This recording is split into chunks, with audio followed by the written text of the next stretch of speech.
አይደለም፣ የሰውነት ቅርጽሽን አይደለም። እግዚአብሔር በጣም የሚወደው ልብህን ነው። እንደ ልቤ የሆነውን የእሴይ ልጅ ዳዊትን አገኘሁት እንዳለ መጽሐፍ ልብህን አጥብቀህ ጠብቅ። ጥፍራችሁን በጣም የምትጠብቁ ሰዎች ልባችሁን በጣም ጠብቁ። ለምንድን ነው ይሄን እምላችሁ? ይሄን እምላችሁ ለመሰላችሁ ንጹህ ልብ የእግዚአብሔር ማግኔት ነው።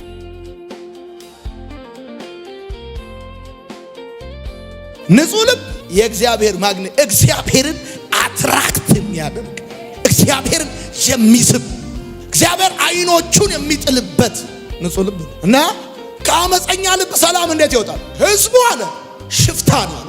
ከዛስ አመፀኛ ነው አለ። ከአመፀኛ ከሸፈተ ሰው እንዴት ሰላም ይወጣል? እንዴት እርቅ ይወጣል? እንዴት መታዘዝ ይወጣል? ጸጥ ሲል አይወዱም። አሁን ጭር ሲል የማይወዱ ሰዎች አሉ። ጭር ሲል ደስ አይላቸው። እነዚህ አመፀኛ ልብ ያላቸውን ሰዎች ደግሞ ይገርማል።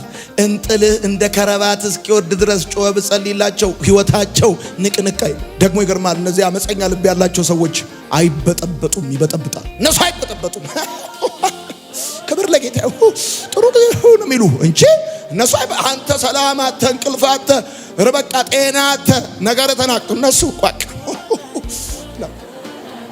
ሁለተኛው ልብ ድንጋይ ልብ ነው። ድንጋይ ይሄ ድንጋይ ልብ አይጠቅምም አይጠቀምም። ይገርማችሁ ምላሽ የማይሰጥ ልብ ማለት ነው ጻፉ። ድንጋይ ልብ ማለት ምላሽ የማይሰጥ አይ ላቭ ዩ ሶ ማች ብትለው አይ ላቭ ዩ ቶይል አም ሶሪ ብትለው ምንም ምላሽ አይሰጥም። ይገርማል። ክንችር ያለ ከቸሮ ልብ ድንጋይ ልብ አለ መጽሐፍ። ምላሽም አይሰጥ። አይታችሁ አታውቁም? ሰርግ ቤትም አይዘፍንም፣ ለቅሶ ቤትም አያለቅስም። ያው የሆነ ልብ አለ ክንችር። እንዲህ አይነት ቤተሰብ አጋጥሟችሁ አቅ? ለሰርግ ቤትም ለለቅሶ ቤትም የማይሆን ይገርም። ይሄ ምላሽ የማይሰጥ ልብ እግዚአብሔር ይገስጻል። ተመለስ ይላል። ክንችር ምላሽ አይሰጥ። ለፍቅር ምላሽ አይሰጥ፣ ለቁጣ ምላሽ አይሰጥ፣ ለምንም ነገር ምላሽ አይሰጥም። ምንም ነገር የማይሞቀው የማይበርደው ልብ አይሞቀው አይበርደው። ምንም ነገር የማይሞቀው የማይበርደው ከራሱ ውጪ ለሌላው ቦታ የሌለው ልብ ማለት ነው ድንጋይ ልብ ማለት። ከራሱ ውጪ ለራስ የሆነ ሰው እስቲም ለራሱ ማሳጅ ለራሱ አቤት ሳውና ለራሱ ሁሉን ነገር ለራሱ ከራሱ ውጪ ለሌላ ምንም ቦታ የሌለው እሱ ከተቀመጠ እሱ ከበላ እሱ ከጠጣ ሌላ እሱ ከለበሰ ሌላው ቢበርደው ሌላው ቢርባው ሌላው ቢከፋው እሱ ከሳቀ ሌላው ቢያለቅስ ጉዳዩ ያልሆነ ልብ ድንጋይ ልብ። እግዚአብሔር እንደዚህ ያለ በሕዝቅኤል መጽሐፍ ምዕራፍ 11 ቁጥር 9 ከስጋችሁ ውስጥ የድንጋይ ልብ አወጣለሁ። የድንጋይ ልብ ምናልባት ሐኪም የሰውን ልብ ቼክ ቢያደርግ እግዚአብሔር ማዳመጫውን ይዞ መጥቶ እግዚአብሔር የማያየውን ሲቲ ስካኑ ምናምን ይዞ መጥቶ ሲያይ አንደኛ የሚያገኘው ኮብልስቶን ልብ ከስጋቸው ውስጥ የድንጋይ ልብ አወጣለሁ። ምላሽ የማይሰጥ ልብ። ምላሽ ስጡ እንጂ ለፍቅር ምላሽ ስጡ። ሶስተኛው የማያምን ልብ ደግሞ የማያምን ልብ አለ። ይሄ የማያምን ልብ ይገርማቸዋል። በጥያቄ የተሞላ ልብ ነው። በቃ ፉል ኦፍ ኩዌሽን፣ በጥያቄ የተሞላ ነው። በጣም ተጠራጣሪ ልብ አለ። በቃ ክፉ ልብ፣ እውነትን የሚጠላ ልብ አለ። የማያምን ልብ ሰብከው አይደለም ኢየሱስን ቀራንዮን ራሱ ቢደገምለት የማያምን አለ። ራሱ ቀራንዮ ኢየሱስ ክርስቶስ ወደ ኋላ ልክ እንደ ፊልም ወደ ኋላ ወስዳችሁት 2000 ዓመት ወደ ኋላ ሄዶ ኢየሱስ በተሰቀለበት ዘመን እንደ ዝም ብሎ አስገኝታችሁት አየኸው ወይ ንጉሱን ብትሉት የማያምን አለ።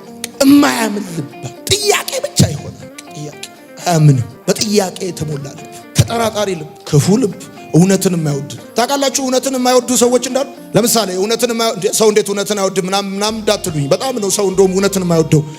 በኢትዮጵያ ማህበራዊ ሚዲያ ከፍተኛ ተከታይ ያላቸው እውነት የሚያወሩ ሰዎች አሉ፣ ውሸት የሚያወሩ ሰዎች አሉ። ይሄ እኔን እንኳን በየሳምንቱ እኮ የሚገሉኝ።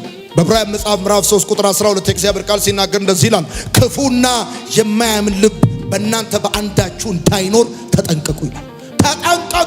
ተጠንቀቁ። ክፉ ልብ፣ የማያምን ልብ በእናንተ እንዳይኖር ተጠንቀቁ። አሁን ብዙ ሰው አባቱን አያምንም፣ እናቱን አያምንም፣ ጓደኛውን አያምንም፣ ቤተሰቡን አያምንም። የማያምን ልብ ጥያቄ ብቻ ይሆናል። አራተኛ የአውሬ ልብ ደግሞ በዳንኤል መጽሐፍ ምዕራፍ 4 ቁጥር 16 የእግዚአብሔር ቃል ሲናገር እንደዚህ ይላል፣ ልቡም ከሰው ልብ ይለወጥ የአውሬም ልብ ይሰጠው ዘመንም ይለፍበት ይላል። 7 ዘመን ይለፍበት፣ 7 ዘመናት ይለፉበት። የአውሬ ልብ ተሰጠዋል። የአውሬ ልብ አለ። የአውሬ ልብ ምን አይነት ልብ ነው ካላችሁ ከሰው የማይገጥም ልብ ብላችሁ ከሰው የማይገጥም ሰው ቤተሰብ ሲሰበሰብ ጓዳ ነው የሚቀመጠው። እሱ ቤተሰብ ወደ ጓዳ ሲገባ እሱ ወደ ሳሎን ይወጣል። ምን ነው ኮንፈረንስ ካለ አይመጣም፣ ትምህርት ካለ ይቀራል፣ ችግር ካለና እድሩ ስብሰባ ጠርቷል ካለ ይመጣል። አይገጥምም ስብሰባ አለ ከተባለ ይመጣል። አይገጥምም ከቤተሰብ የማይገጥም ልባል፣ ከሰው የማይገጥም የአውሬ ልብ አይገጥምም። ጻፉ እንደዚህ ብላችሁ ተቃራኒ መሆን የሚያስደስተው ልብ ማለት ተቃራኒ፣ ከሰው ተቃራኒ፣ ከእናቱ ተቃራኒ፣ ከአባቱ ተቃራኒ፣ ከእህቱ ተቃራኒ። አትቃም ካሉት ደስ አይለውም ይቅማል። አትጠጣ ካሉት ደስ አይለውም ይጠጣል።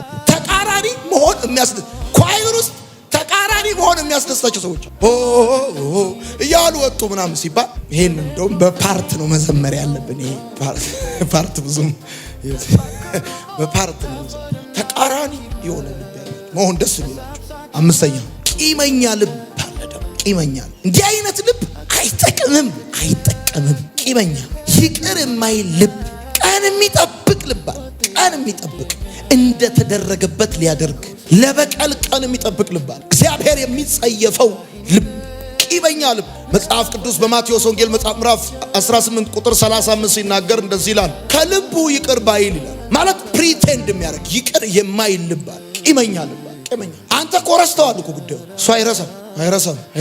ስድስተኛ 7 የልብ አይነቶችን አሳያቸዋለሁ። ስድስተኛ የሳተ ልብ ደግሞ በቃ ይሄ የሳተ ልብ በዘዳግም መጽሐፍ ምዕራፍ 11 ቁጥር 16 ላይ እግዚአብሔር ቃል ሲናገር እንደዚህ ይላል፣ ልባችሁ እንዳይስት ፈቀቅ እንዳትሉ ይላል። በቃ ልባችሁ እንዳይስት የሳተ ልብ አለ። ደግሞ የሳተ ፈቀቅ እንዳትሉ፣ ሌሎች አማልክትን እንዳታመልኩ እንዳትሰግዱላቸው ማለት ልባችሁ እንዳይስት የሳተ ልብ አለ። ጻፉ እንዲህ ብላችሁ ውሸት የሚወድ ልብ ነው። ይሄ ኦሪጂናል ነገር የሚጠላ ሃይ ኮፒ የሚወድ አርቲፊሻል የሚወድ መንገድ የማይወድ ውጤት የሚወድ መንገድ በቃ ልብ ነው። አንዳንድ ሰው አይታችኋል፣ ብርም ቢኖረው ኦሪጂናል ነገር መግዛት የማይወድ ልብ አለ። ብርም ቢኖረው ነርክ ተራ ሃይ ኮፒ ነው የሚወድ፣ ኦሪጂናል ነገር አይወድ። የሳተ ልብ አለ። ልባችሁ እንዳይስት ከመንገድ ፈቀቅ እንዳትሉ አለ። እዛው ጋር እንዲህ ብላችሁ ጻፉ። የሳተ ልብ ማለት በጨረታው የማይገደድ ልብ። አንዳንድ ማስታወቂያ ላይ በቴሌቪዥን ጨረታ፣ የተሽከርካሪ መኪኖች ጨረታ ይልና መጨረሻ ላይ እንደዚህ ይላል፣ ድርጅቱ ግን በጨረታው አይገደድም፣ ሐሳቡን ሊቀይር ይችላል። የሳተ ልብ ማለት ሐሳቡን ሊቀይር የሚችል ልብ ማለት መጣለው ብሎ ሐሳቡን ሊቀይር ይችላል። ምክንያት ባይኖረው እንደዚህ ነው የሚለው፣ ልባችሁ እንዳይስት ፈቀቅ እንዳትሉ፣ ለጣዖት ለአማልክቶችም እንዳትሰግዱ፣ እንዳትከተሏቸውም፣ እንዳታመልኳቸው እግዚአብሔርን እያመለኩ አት ሴም ታይም የቆየ ከመሰላቸው ወደ ጣዖት ፊታቸውን ለማዞር የማይደብራቸው የሳተ ልብ። አሁን የሳተ ልብ አንተ ኦልሬዲ እኮ የሳተ ልብ አለ። በቃ የሳተ ልብ ከሳተ ልብ አንተ ምንድን የምታገኝ? ሰባተኛና የመጨረሻው የቆሰለ ልብ ነው። ቁስለኛ ልብ ደግሞ አለ። ይሄ የቆሰለ ልብ አይጠቅምም አይጠቀምም። ባይዘው ቁስለኛ ልብ አለ። በቃ እንደው ዝም ብሎ ቁስለኛ ልብ አለ። ይሄ ልብ የተጠቃ ልብ ነው። ጻፉ፣ የተጠቃ ልብ ነው። ዝም ብሎ የሚሰቃይ ልብ አለ። የተጠቃ ልብ አለ፣ የሚሰቃይ ልብ። በመዝሙር 109 ቁጥር 22 እንደዚህ ይላል፣ ልቤም በውስጤ ቆስሏል። ልቤ በውስጤ ቆስሏል። ልክ ይሄ ዝም ብሎ ዝም የሚል ሰው ታውቃለህ? የቆሰለ ልብ ያለው ቁስል አካባቢ ዝንብ እንደማይጠፋ ዝም የቆሰለ ልብ አለ። ሌላኛውን በጣም እግዚአብሔር የሚወደውን እግዚአብሔር የሚጠቀምበትን ልብ ላሳያችሁ። እግዚአብሔር የሚወደው ልብ ብላችሁ ጻፉ። እግዚአብሔር የሚወደው ይሄ አሁን የነገርኳችሁ እግዚአብሔር የሚጠላው ልብ ነው። ድንጋይ ልብ፣ አመፀኛ ልብ፣ የቆሰለ ልብ፣ ህመሙን ዝም ብሎ የሚያስታምም ማለት ነው። የቆሰለ ልብ ማለት ህመሙን የሚያስታምም ዝም ብሎ ቁስሉን የሚያስታምም የቆሰለ። አንዳንድ ሰው አይታችኋል፣ ቁስሉን ዳርዳሩን ሲያከው ደስ ይለዋል። እንደዚህ አይነት ልብ እግዚአብሔር የሚወደውና እግዚአብሔር የሚጠቀምበት እግዚአብሔር የሚሰራበት ልብ ምን አይነት ልብ እንደሆነ ልንገር። የሚዘምር ልብ ነው። የሚዘምር ልብ እግዚአብሔር የሚወደው ልብ እና የቆሰለ ልብ ወይም ደግሞ አመፀኛ ልብ፣ የድንጋይ ልብ፣ የሳተ ልብ ምናምን ብቻ ቂመኛ ልብ ብቻ እንዳይመስላችሁ ያለው የሚዘምር ልብ አለ። በኤፌሶን መጽሐፍ ምዕራፍ 5 ቁጥር 19 ሲናገር ለጌታ በልባችሁ ተቀኙ ዘምሩለት ይላል። የሚዘምር ልብ አለ። የሚዘምር ልብ። ይሄ ልብ ይገርማል፣ ደስተኛ ነው። ይሄ ልብ በጣም ፈጣን ልብ ነው። በኃይል የተሞላ ልብ ነው። የሚዘምር ልብ ነው። ፈጣን ልብ፣ የሚዘምር ልብ፣ ደስተኛ ልብ ነው። በኃይል የተሞላ ልብ ነው የሚዘምር ልብ። ቅድም ነው ለዚህ ነው በምሳሌ መጽሐፍ ምዕራፍ 17 ላይ ያነበብኩላችሁ ደስ ያላት ልብ መልካም መድኃኒት ነች። የምትዘምር ልብ መልካም መድኃኒት ነች፣ ፈውስ ነች። ቤተሰብ ታጽናናለች። ለምሳሌ ቤተሰቡን የሚያቆስል ልብ አለ፣ እርር ቅጥል ከስም የሚያረግ ከድሩ ጸሐፊ በላይ የሚዘምር ልብ አለ። ደስተኛ ልብ፣ የሚዘምር ልብ፣ ፈጣን የሚዘምር ልብ በኃይል የተሞላ በመንፈስ ቅዱስ ሐሴት የሚያደርግ ነው። ጻፉ። በመንፈስ ቅዱስ ሐሴት የሚያደርግ ልብ፣ መድኃኒት የሆነ ልብ አለ። ደስተኛ ልብ መልካም መድኃኒት ናት እንደሚል መጽሐፍ ታውቃላችሁ። እናንተ ቤት ያሉ ህመሞች መድኃኒታቸው ያለው ፋርማሲ ውስጥ አይደለም፣ ልባችሁ ውስጥ ነው።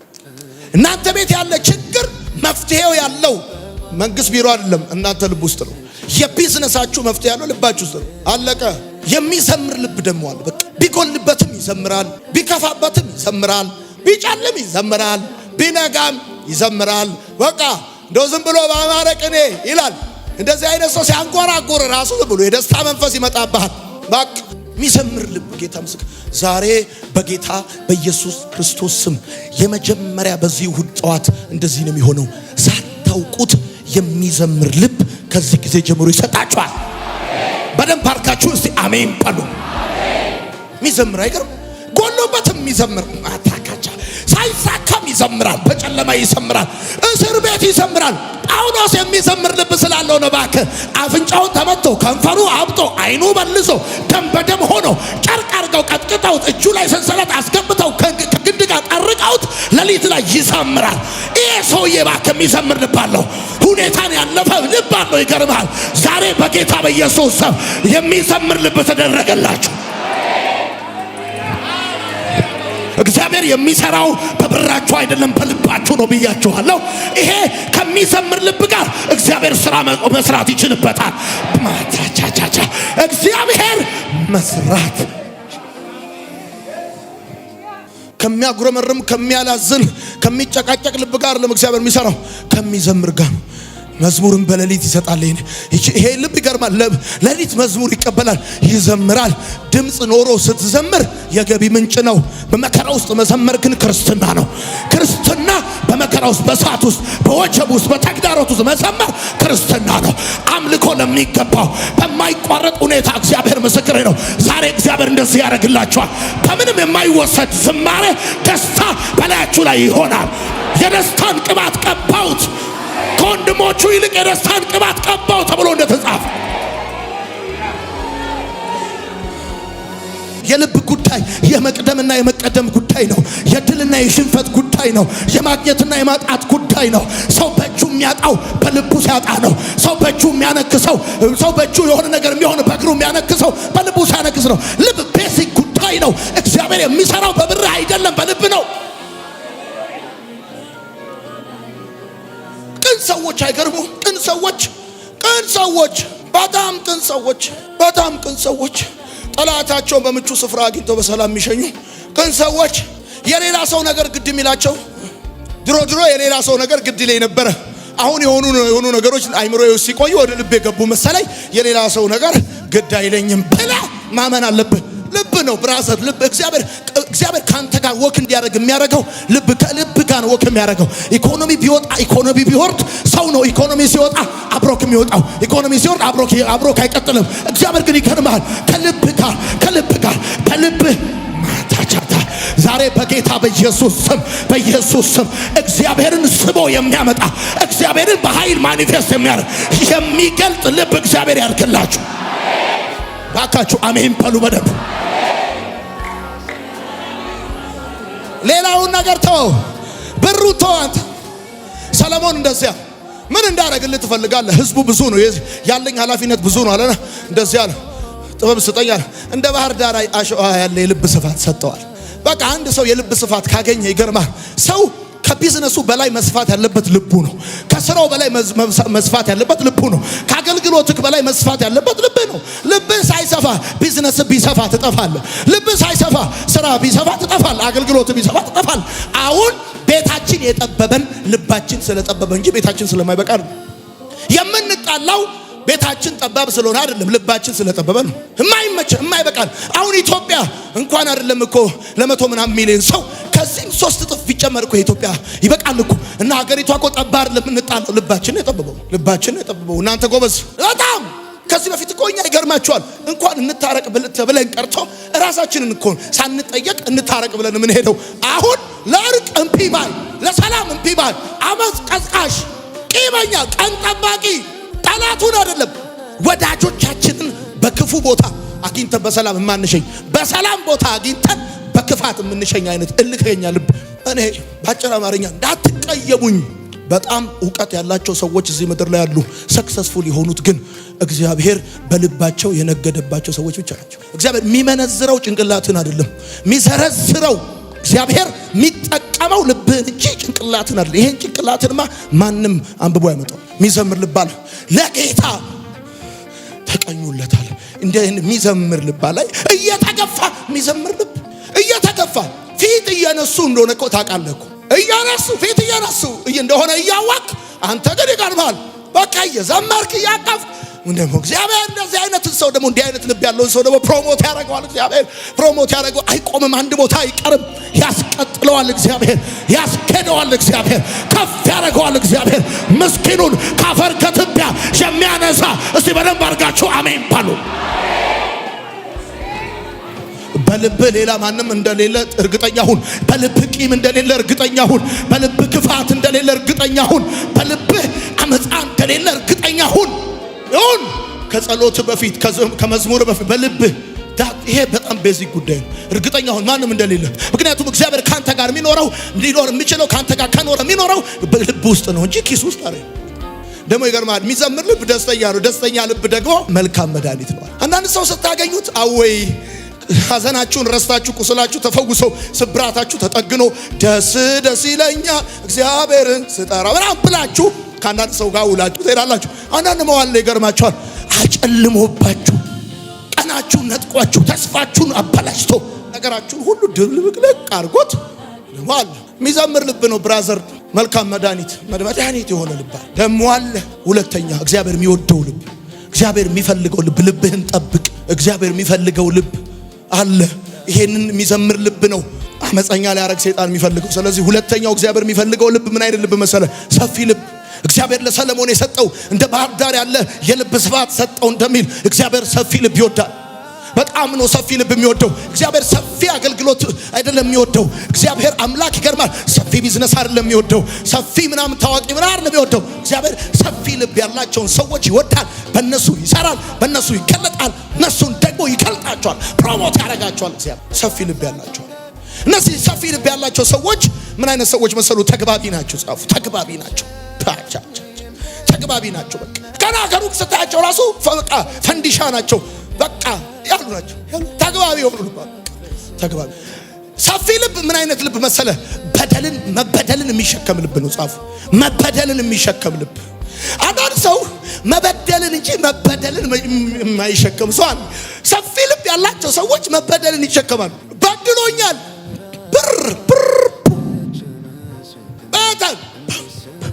መበደልን የሚሸከም ልብ ታውቃለህ? ሰፊ ልብ ይባላል። መበደልን አለመመቻቸትን የሚሸከም ልብ ማለት ነው። ጻፉ፣ አለመመቻቸትን ወይም ምቾት ማጣትን የሚሸከም ልብ ሰፊ ልብ ይባላል። አሁን ሰፊ ልብ ያላቸው ሰዎች ማለት መሰለ ምቾት ማጣትን ይሸከማሉ። ምን ማለት መሰለ? አሁን የጠበበው ልባቸው ነው ቤታቸው ነው ብለህ ስትል የጠበበው እኮ ልባቸው ነው። ቤታቸው በሰፊ እኮ ነው። ቤታቸው ባለ 3 ክፍል ነው፣ ባለ 2 ክፍል ነው፣ ባለ 4 ክፍል ነው። ግን አብሮ አይቀመጡም። እንደ ስፔን በሬ ይላተማሉ። ለምንድን ነው አሁን ለምንድን ልባቸው የጠበበው ካላችሁ አለመመቸትን መሸከም አይችሉም። አንዳንድ ሰው በአንድ ክፍል ቤት ውስጥ 7 ሆነው 8 ሆነው አንዳንዶቹ እንደውም ቆጥ ላይ ሁሉ ያድራሉ። አለመመቸትን የሚሸከም ልብ አለ። እሺ ቀጥላችሁ ሰፊ ልብ መመቸትን የሚሸከም ልብ አለ። ጻፉ። ደግሞ ሰፊ ልብ ያላችሁ ሰዎች ምቾትን ራሱ መሸከም ይችላሉ። በጣም ብዙ ኢትዮጵያዊ ችግርን መሸከም አይደለም ችግሩ፣ ምቾትን መሸከም ነው ችግሩ። በጣም ብዙ ኢትዮጵያዊ ችግሩ ረሃብ አይደለም ጥጋብ ነው። ረሃብማ ጨዋ ነው ያደረገው ኢትዮጵያዊ። መዋረድን የሚሸከም ልብ ማለት ነው ሰፊ ልብ። ጻፉ። እግዚአብሔር በጣም የሚወደው ልብ መዋረድን የሚሸከም ልብ። መዋረድን የሚሸከም አሁን አንዳንድ ሰው ቢሞት ይሻላል። መዋረድን የሚሸከም ልብ ግን ሰፊ ልብ ነው። መክበርንም የሚሸከም ልብ አለ።